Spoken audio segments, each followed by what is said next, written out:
අද අවාසනාවන්ත සිදුවීමක් සිදු වෙලා තිනවා වැලිගම ප්‍රාදේශ සභාවේ සභාපති වෙඩි තියලා මරලා ඝාතනය කරලා තිනවා.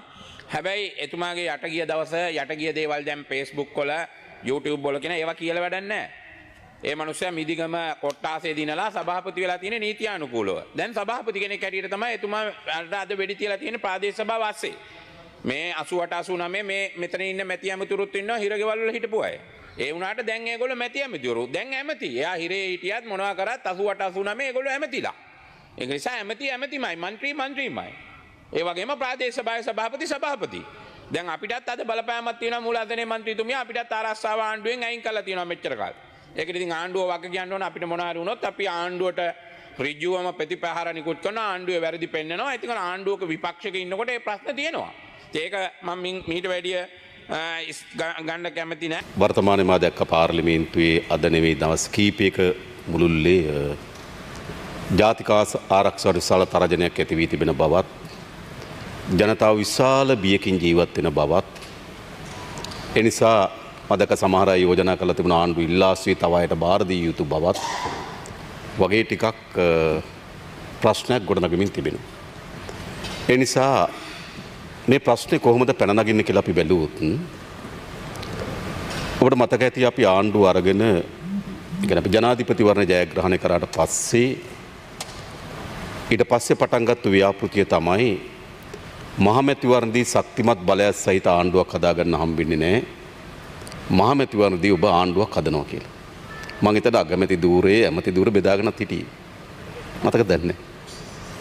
හැබැයි මොකක්ද උනේ මහමැතිවරණේදී?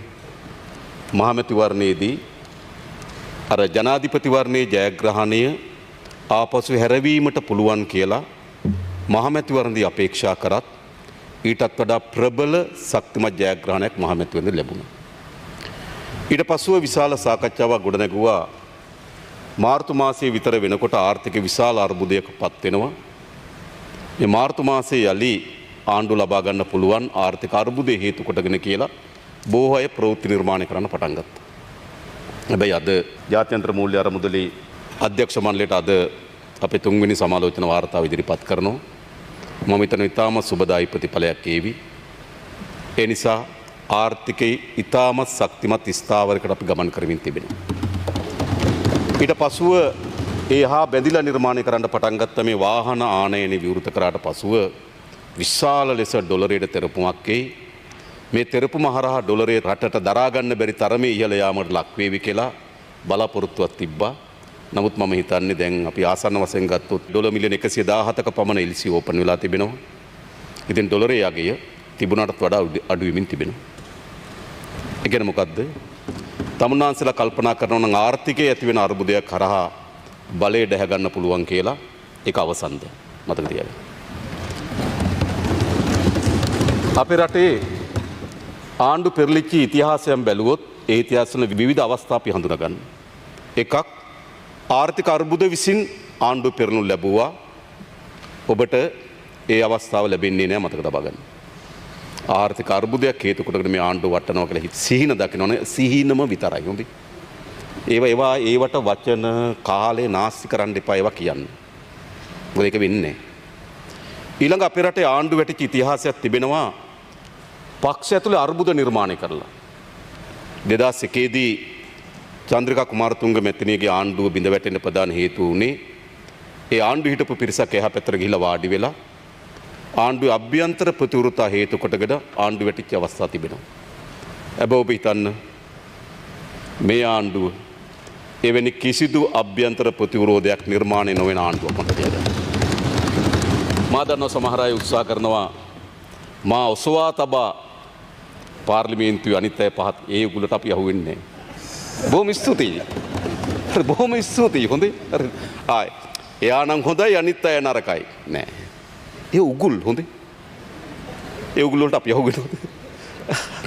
මම නේද පාර්ලිමේන්තුවට ගියා නිකන් නේද රැයට ගිහිල්ලා කතා දියා නිකන් දුක හිතමින් බලනවලු නෑ බලන්නේ සතුටු වෙමින් බලන්නේ. හරිද? ඒ නිසා ඔබලා හිතනවා නම් මේ අභ්‍යන්තර අර්බුදයක් කරා මේ ආණ්ඩුව වටන්න පුළුවන් කියලා එහෙම එකක් ඇති වෙන්නේ නැහැ. ඊළඟ ඔයගොල්ලෝ කල්පනා කරනවා ජාතික ආරක්ෂාවේ මහා බරපතල තරජනයක් ඇති වෙලා මේ ආණ්ඩුව බිඳ වැටේවි. වෙන්නේ මතක තියාගන්න. හරි ඒ නිසා ඔබතුමාලා අලුත් තුරුම්පු කොළ ටිකක් හොයන්න රිසර්ච් එකක් කරලා. නිකන් ඔහෙ කවුරු හරි ගෙනත් දෙන කොලයක් කියවමින් නිකන් ඔහෙ පුරුදු ආණ්ඩුව ඇතුලේ අර්බුද ආර්ථිකයේ හෙට වැටෙයි ජාතික ආරක්ෂාව තරජනයක් ආරක්ෂාව කරගන්න බැරුව ජනතාව පාරට බයි ප්‍රමුඛුත් වෙන්නේ නැහැ. ඊළඟ තව ආණ්ඩු වැටිච්ච අවස්ථා තිබෙනවා. ජනතාව පාරට බැහැලා උද්ඝෝෂණය කරලා පාලකේ පළව හැරියම ඇති ඉතිහාසය. ඔබලාට මාධ්‍ය සාකච්ඡා හරහා ආණ්ඩුවට යමක් කියනව ඇරුණකොට මේ පාර්ලිමේන්තු සභාගර්භයේ ආණ්ඩුවට යමක් කියනව හැරුණකොට මා හිතන්නේ සෙනග එකතු කරලා යමක් කියන්න පුළුවන් වෙයි කියලා. ඒ නිසා මහජනයාගේ නැගිටීමක් මහජනයාගේ විරෝධයක් කරහා ආණ්ඩුව පළව හැරීම පිළිබඳ කල්පනා කරනවා නම් ඒකත් අසාර්ථකයි. මේ සියල්ල අසාර්ථකයි. ඊළඟ තමයි දැන් අලුතින්ම මතුවී තිබෙන්නේ ජාතික ආරක්ෂාව පිළිබඳ තරජනයක් තිබෙනවා. ඒ නිසා ජනතාවගේ ජීවිත විශාල අනාරක්ෂිත තත්ත්වයට පත් වී තිබෙනවා. ඒ නිසා මේ ජනතාවගේ ජීවිත ආරක්ෂා කරගන්න අසමත් වී තිබෙනවා. ඒ නිසා පාලනය වෙනස් විය යුතුයි වගේ චිත්‍රයක් ගොඩනගන්න හදනවා. මොකද්ද සිද්ධ වෙලා තිබෙන්නේ? කිසිදු සාමාන්‍ය පුරවැසියෙක් තවත් මේ පාතාල ගැටුමේ හිංසාවකට පත් වී නැහැ.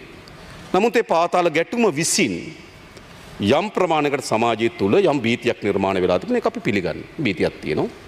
නමුත් කිසිදු සාමාන්‍ය පුරවැසියෙකුට තමන්ගේ දෛනික කටයුතු පවත්වාගෙන යාම සඳහා කිසිදු බාධාවක් හෝ තර්ජනයක් මතුවී නැහැ.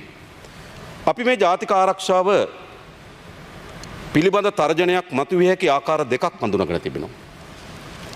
අපේ ඉතිහාසය බැලුවත් මේ ජාතික ආරක්ෂාවට තර්ජනයක් වෙන ඒකාන්තයක් තමයි ජාතිවාදය අන්තවාදය. දීර්ඝකාලීන යුද්ධයේත් ජාතික ආරක්ෂාවට තර්ජනයක් තිබුණා නම් ඒක පතුලේ තිබෙත් ජාතිවාදයේ සහ අන්තවාදයේ. පාස්කු ප්‍රහාරය අපේ ජාතික ආරක්ෂාව තර්ජනයට ලක් කරා නම් ඒක පතුලේ තිබුණෙත් ජාතිවාදයේ සහ අන්තවාදයේ තමයි ඒ ප්‍රහාරයන් සදා උපයෝග කරගනු ලැබුණේ. ඒ නිසා ජාතික ආරක්ෂාවට ප්‍රබල තර්ජනයක් ගෙන හැකි එක් ක්ෂේත්‍රයක් තමයි ජාතිවාදයේ සහ අන්තවාදයේ. අපි යලි අපේ රටේ ජාතිවාදය අන්තවාදය කිසිසේත්ම හිස ඔසවන්න ඉඩ දෙන්නේ නැහැ. එතකොට කිව්වා ත්‍රස්තවාදී වැළැක්වීම පනත පිළිබඳ අපේ ස්ථාවරයක අහෝසි කරනවා.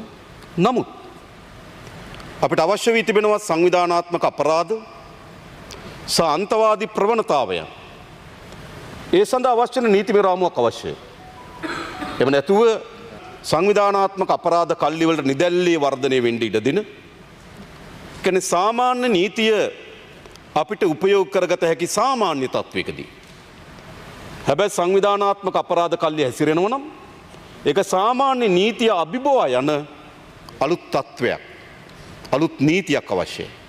ඒ නිසා අපි ත්‍රස්තවාදී වැළැක්වීම පනත අපි අහෝසි කළ යුතු කියන ස්ථාවරය අද නෙවෙයි 1978 ම පනත ආරම්භ කරපු දවසේ කළු කොඩි දාපු මිනිස්සු උතුරේ සමහර නායකනුත් කළු කොඩි දාන සම්බන්ධ වුණා.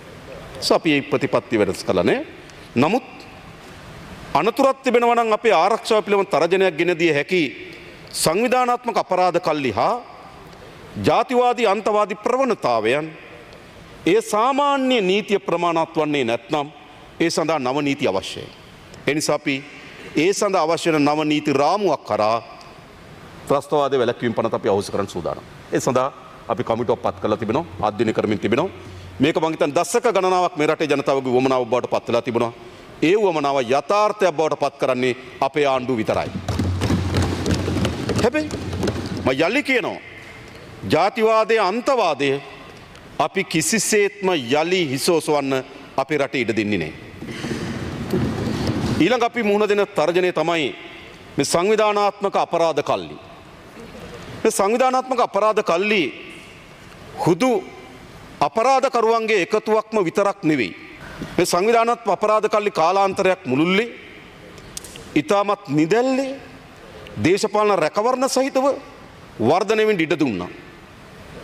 අපිට ඔබ නැගිටලා කිව්වොත් අපරාධකරුවෙගේ නමක් ඒ නම හා සම්බෙදී දේශපාලකයා මට කියන්න පුළුවන්. ඔබ කියන්න නමක්. මම කියන්නම් ඒක පිටිපස්සේ දේශපාලකයා කවුද කියලා. මේක නැත්ත. මේක මේක සැඟවුණු රාසක් නෙමෙයි. මේක අද විවෘතව මේ රටේ ජනතාව දන්නවා මේ අපරාධ කල්ලි පෝෂණය වුණේ කවර දේශපාලන නායකත්ව යටතේද කියන එක දන්නවා.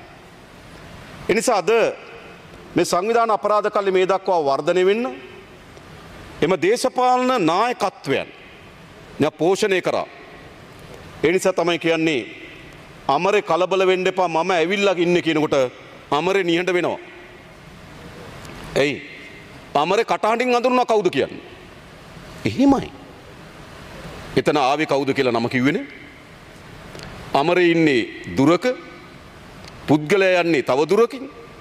කෑ ගහලා කියනවා අමරේ මම ඇවිල්ලා ඉන්නේ නිහඬ වෙන්න කියලා. ඒ කියන්නේ මොකද්ද තියෙන්නේ? හඬින් පව අමරේ දන්නවා තමන්ගේ නායකයා කවුද කියන්නේ. එහෙමයි මේ අපරාධ කල්ලි වර්ධනුනේ. අද කවුද මේ අපරාධ කල්ලි වල වර්ධනය පිළිබඳ කිඹුල් කඳුළු වෙලන්නේ? කවුද? කවුද ආරක්ෂාව දුන්නේ? කවුද පෝෂණය කරේ? කවුද වර්ධනය කරේ? මේ දේශපාලන අධිකාරිය.